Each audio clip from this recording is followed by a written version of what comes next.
नमस्कार. मालिकेच्या पुढील काही भागांमध्ये आपल्याला खूपच जबरदस्त असा ट्विस्ट पाहायला मिळणार आहे. तर इकडे आपल्याला पाहायला मिळतं की कमळी आता आजोबांना घेऊन आलेली आहे. जेव्हा कमळी आजोबांना घेऊन येते तेव्हा रागिनी आणि कामिनी यांची कारस्थानं सुरूच असतात. कमळीला वाटेल तसं बोलणं. बरोबर साहेबा सुद्धा आलेला असतो, त्यामुळे या दोघींची तोंड बंद होतात. आजोबांना मात्र सर्व गोष्टी कळत असतात. तेव्हा रागिनी म्हणते की कसं आहे, तुम्ही नोकर माणसं ना, म्हणजे नोकरांना त्यांची लायकी कळते. पण त्यावर साहेबा एक कडक शब्दात उत्तर देतो, तो म्हणजे कसं आहे माहितीये का, माझी गोष्ट वेगळी आहे, मी इनामदारांच्या घरचा नोकर आहे. पण या दोघींची गोष्ट वेगळी आहे, कारण या दोघी ज्या आहेत ना त्या वेगळ्या आहेत. म्हणून तर घरातल्यांना सोडून अन्नपूर्णा मॅडमनी त्यांच्यावरती आजोबांची जबाबदारी दिलेली आहे. असं म्हणत इकडे साहेबाने कामिनीची चांगलीच बोलती बंद केलेली असते. त्यानंतर आजोबा हे कमळीला आशीर्वाद देतात आणि कमळीला आजोबांचं सगळं म्हणणं समजत असतं, कारण ओव्हरऑल ती आजोबांची नातच आहे ना. आजोबांची नात म्हणजेच त्यांची थोरली नात, राजांच्या पहिल्या बायकोची मुलगी, हे सत्य फक्त आजोबांनाच माहिती आहे. त्यानंतर आता कमळी आणि त्याचबरोबर निंगी जायला निघणार असतात. पण त्याआधी आजोबांना जीव घालणं हे महत्वाचं आहे असं त्या दोघींचंही ठरतं. इकडे मात्र ऋषी भयानक चिडलेला असतो. अनिकानं जे काही कांड केलेलं आहे, म्हणजे अनिकाला असं वाटत होतं की तिनं खूपच मोठा तीर मारलेला आहे, पण तिने तीर वगैरे काही मारलेला नाहीये.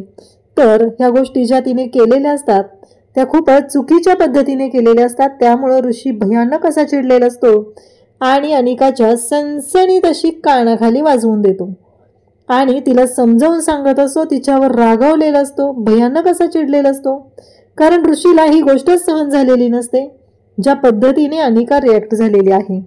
अनिकाने खोटं सांगून ऋषीला तिथं बोलवलेलं असतं. अनिकाने ऋषीला सांगितलेलं होतं की मी अडचणीत आहे, एक मुलगा माझी छेड काढतोय. परंतु इथं आल्यानंतर घडलेलं वेगळंच असतं, कारण सगळं डेकोरेशन समोर असतं आणि ऋषीला मात्र खूप राग आलेला असतो. ऋषी म्हणत असतो, तुला कळतंय का तू काय केलेलं आहेस? तुला काय माहिती बाईची इज्जत काय असते ते? तू जर अशा पद्धतीने वागत असशील, तू जर या पद्धतीने एखाद्या माणसाला ब्लॅकमेल करून इथं बोलवत असशील, तर तुला काय माहितीये बाईसाठी तिची इज्जत काय महत्वाची असते? तू जो काही गोंधळ घालून ठेवलेला आहेस तो तुला चांगलाच माहिती आहे. परंतु एक गोष्ट लक्षात ठेव, पुन्हा जर असं काही कारस्थान करण्याचा प्रयत्न केलास तर गाठ माझ्याशी आहे, असं म्हणत ऋषीने तिला चांगलंच धमकावलेलं असतं.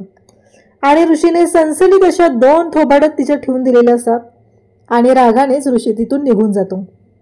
खरं तर ऋषीचं डोकं असं भणभणत असतं की त्याला ना प्राजूचे ते क्षण आठवत असतात. कारण जेव्हा चरणने प्राजूची इज्जत लुटण्याचा प्रयत्न केला होता, तेव्हा हुशारीने कमळीने प्राजूची इज्जत तर वाचवली होती, पण त्याचबरोबर तिची बदनामी होण्यापासून सुद्धा वाचवलेलं होतं. आणि एक ही अनिका, जी मूर्ख, जिला काडीचीही अक्कल नाहीये, ती अशा पद्धतीने वागत असते. याचं मात्र ऋषीला खरंच वाईट वाटत असतं. तो म्हणत असतो की तुला काय समजणार आहे, बाईची इज्जत तिच्यासाठी काय असते ते. म्हणून तो तिला खूपच रागाने बोलत असतो. अनिकाच्या मैत्रिणी हे सगळं ऐकत असतात आणि त्या अनिकाकडे पाहत असतात. तेव्हा मात्र इकडे अनिकाला सुद्धा खूप मोठा धक्का बसलेला असतो, कारण ऋषी ज्या पद्धतीने रिॲक्ट झालेला आहे ती गोष्ट मात्र खूप मोठी असते. कारण ऋषीने अनुभवलेला आहे, त्याच्या बहिणीला होणारा त्रास त्याने अनुभवलेला आहे. आता अनिका घरी येते, तिच्या मैत्रिणी तिला घरी घेऊन येतात. ती खूप रडत असते, आल्या आल्या स्वतःला रूममध्ये कोंडून घेते. तेव्हा मात्र हे सगळेजण धावत जातात. दोघी जणी काय झाले अनु बेबी काय झाले असं म्हणत विचारू लागतात. तेव्हा मात्र अनिका खूप रडत असते, स्वतःला मारून घेत असते, स्वतःला संपवण्याचा विचार करत असते. तिचं एकच म्हणणं असतं की मला जगायचं नाहीये. मग ती सगळं आजीला, तिच्या ग्रॅनीला, लाडक्या ग्रॅनीला सांगते की ऋषीने माझ्या प्रेमाचा स्वीकार केला नाही, त्याने मला रिजेक्ट केलंय, मला तो नाही बोललाय. हे ऐकल्यानंतर मात्र आता इकडे कामिनी आणि रागिनी, आता यांचे प्लॅन सुरू होतात. रागिनी म्हणते की तुला आठवते का, आता मला बरोबर अनिकाला तिचं प्रेम मिळवून द्यायचं आहे आणि त्यासाठी जे काय करायचं आहे ती करायची तयारी मला ठेवावी लागणार आहे. आता त्या नयनताराची अशी वाट लावते ना, विचारच पडला पाहिजे तिला, असं बोलायला सुरुवात करते. तेव्हा मात्र रागिनी म्हणत असते की काय करणार आहे साई तू? तेव्हा ती म्हणते मी आई आहे ना, मी बघून घेईल. माझ्या नातीसाठी जे काय करायला लागेल ना ते सगळं करायची माझी तयारी आहे. हे ऐकल्यानंतर आता नयनतारा म्हणते नयनताराला फोन करायचं ठरवते. तेव्हा नयनतारा काही कामिनीचा फोन उचलत नाही. आता कामिनीला राग आलेला असतो आणि त्याचबरोबर हे सगळं जेव्हा घडत असतं तेव्हा मात्र इकडे कामिनी म्हणते की आता बघ, असं म्हणत तिने एक मेसेज टाकते. तो मेसेज गेलेला असतो नयनताराच्या मोबाईलवरती. तो मेसेज म्हणजेच तो व्हिडिओ जो प्राजूचा व्हिडिओ असतो. आता मात्र नयनतारा या कामिनीचा आलेला मेसेज पाहते आणि तिच्या पायाखालची जमीन सरकते. तिच्यासाठी तिची प्राजू म्हणजे जीव की प्राण आहे. प्राजूसाठी ती काहीही करायला तयार आहे. पण आता नयनताराला प्रश्न पडलेला असतो की हा व्हिडिओ या कामिनीकडे कसा आला. नयनतारा लगेच तिला फोन करते आणि विचारू लागते की काय आहे हे सगळं, काय फालतूगिरी लावली आहे. तेव्हा कामिनी तिला सांगते की फालतूगिरी नाहीये, हे जे गुपित आहे ना ते माझ्याकडे आहे. माझ्या नातीची अवस्था तुझ्या मुलामुळे जी झाली ना, तुझ्या ऋषीमुळं, त्याला फक्त आणि फक्त ऋषी जबाबदार आहे. तिने एवढं छान त्याला प्रपोज करायचं प्लॅनिंग केलेलं होतं आणि तुझ्या ऋषीने तिला तोंडावर नकार दिलेला आहे. एवढंच नाही तर तिच्या कानाखाली सुद्धा वाजवलेले आहेत.